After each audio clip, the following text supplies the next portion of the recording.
పూజలో కలశంపై పెట్టిన కొబ్బరికాయను ఏం చేయాలో తెలుసుకుందాం.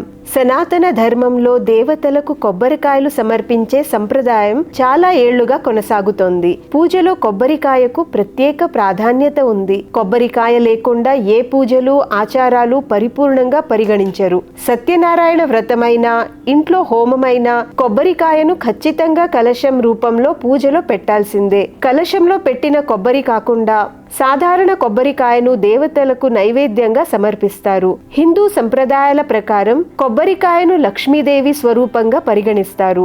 ఏవైనా పూజలు నిర్వహించిన తరువాత పండితులు ఆశీర్వదించి కుటుంబ పెద్దలకు కొబ్బరికాయను ఇస్తారు. అయితే పూజ తర్వాత పూజలో పెట్టిన కొబ్బరికాయను ఏం చెయ్యాలో అనేది చాలా మందికి తెలియదు.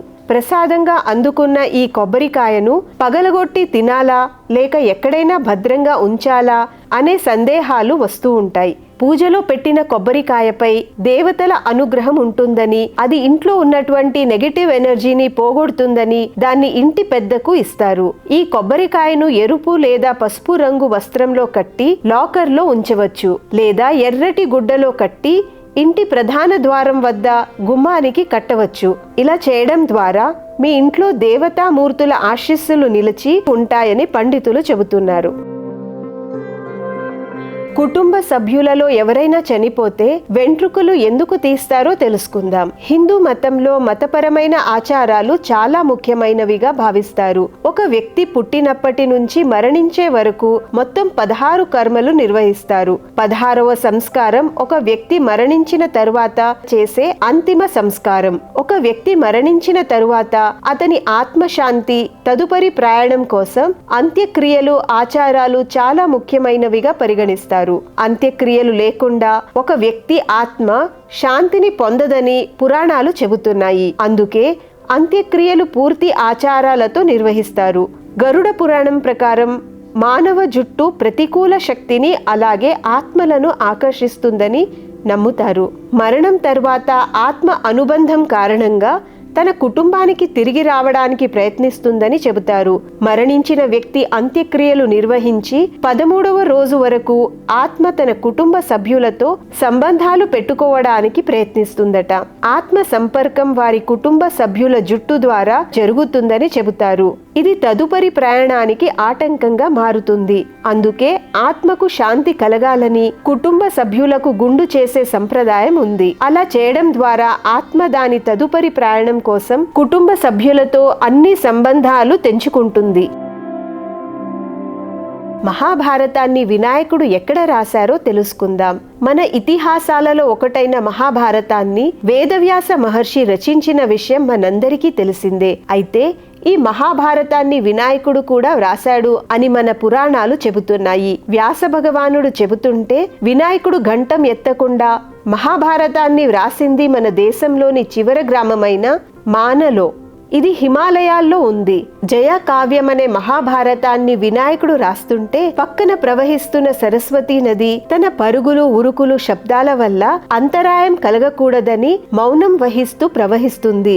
ఆ అద్భుతాన్ని ఇప్పుడు కూడా బదరీనాథ్ యాత్రకు వెళ్లిన వారు చూడవచ్చు. నింపాదిగా ఆగి గమనిస్తే సరస్వతీ నది భారతాన్ని రాసిన చోట శబ్దం లేకుండా ప్రవహిస్తుంది. ఆ ప్రదేశాన్ని దాటగానే మళ్లీ గలగలా శబ్దం వినిపిస్తుంది. ఎంత అద్భుతమో కదా. కొబ్బరికాయ కొట్టే ఆచారం ఎలా మొదలైందో తెలుసుకుందాం. ప్రాచీన కాలంలో దేవుళ్లకు జంతు బలులు ఇచ్చేవారు. ఇది కాలక్రమంలో గతించింది. తర్వాతి కాలంలో కొంతవరకు జంతు బలుల స్థానంలో కొబ్బరికాయ కొట్టే ఆచారం మొదలైంది. ముఖ్యంగా పెళ్లిళ్లకు, పండుగలు, కొత్త వాహనాల కొనుగోలు, భవనాలు, వంతెనలు లేదా మరే పెద్ద ప్రాజెక్టుల నిర్మాణాలకు భూమి పూజ చేసే ముందు, వాటిని ప్రారంభించే ముందు కొబ్బరికాయను కొట్టడం ఆనవాయితీగా వస్తోంది. అదే విధంగా భగవత్ ఆరాధన సందర్భంగా నీటి కలశంపై కొబ్బరికాయ ఉంచడం సంప్రదాయంగా మారింది.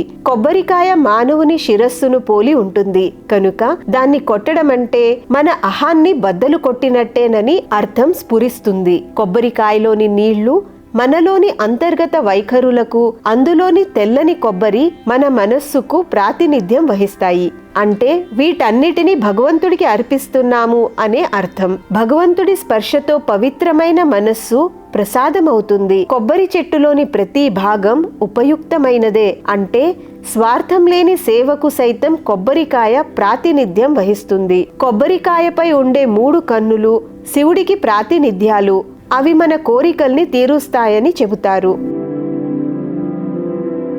అభిషేకం చేసిన జలాన్ని ఎందుకు స్వీకరిస్తారో తెలుసుకుందాం. అభిషేకం చేసిన జలాన్ని ఎందుకు స్వీకరిస్తారో తెలుసుకుందాం.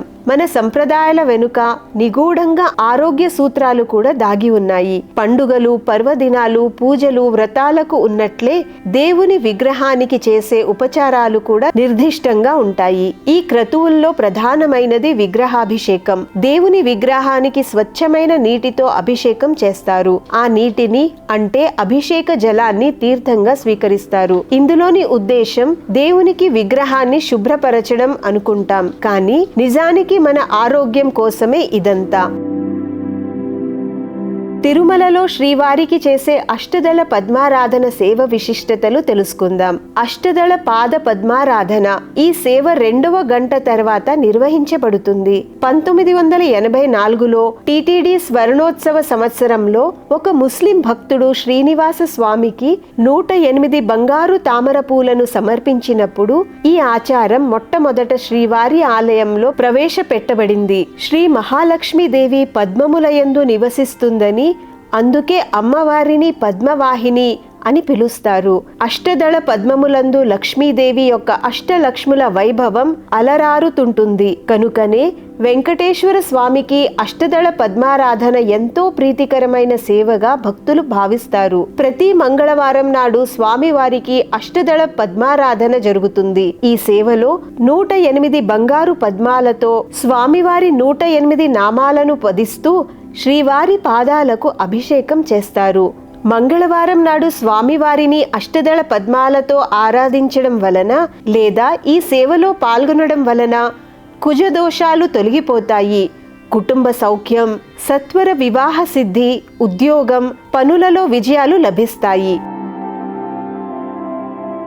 నీలాద్రి అనే పేరు ఎలా వచ్చిందంటే 7 కొండలలో ఒక కొండ అయిన నీలాద్రి మీద క్రూర జంతువుల సంచారం విపరీతంగా ఉండేది. దానివల్ల తనకు చాలా ఇబ్బందికరంగా ఉందని నీలాదేవి శ్రీనివాసుని వేడుకుంటుంది. అప్పుడు స్వామి నీలాద్రి మీద క్రూర జంతువులను వేటాడి అలసి నిద్రిస్తాడు. అలా నిద్రిస్తున్న శ్రీనివాసుని సుందర రూపాన్ని నీలాదేవి చూస్తుండగా నుదుటిపై కొంత భాగం వెంట్రుకలు లేకపోవడాన్ని గమనిస్తుంది. అంతటి మనోహర రూపాన్ని అది పెద్ద లోపంగా ఆమె భావిస్తుంది. తన కురులలో కొంత భాగం తీసి శ్రీవారి తలకు అతికిస్తుంది. వెంటనే శ్రీనివాసునికి నిద్రాభంగమయ్యి మేలుకువ వస్తుంది. ఎదురుగా ఉండే నీలాదేవి నొసటిపై రక్తం కారుతూ ఉంటుంది. ఆమె భక్తికి సంతోషపడిన స్వామి తన కొండడు వచ్చిన భక్తులు తమ నీలాలను సమర్పిస్తారని, అవి నీలాదేవికి చేరతాయనే వరమిచ్చాడు. ఆ కారణం వల్లే కొండకు నీలాద్రి అనే పేరు వచ్చింది.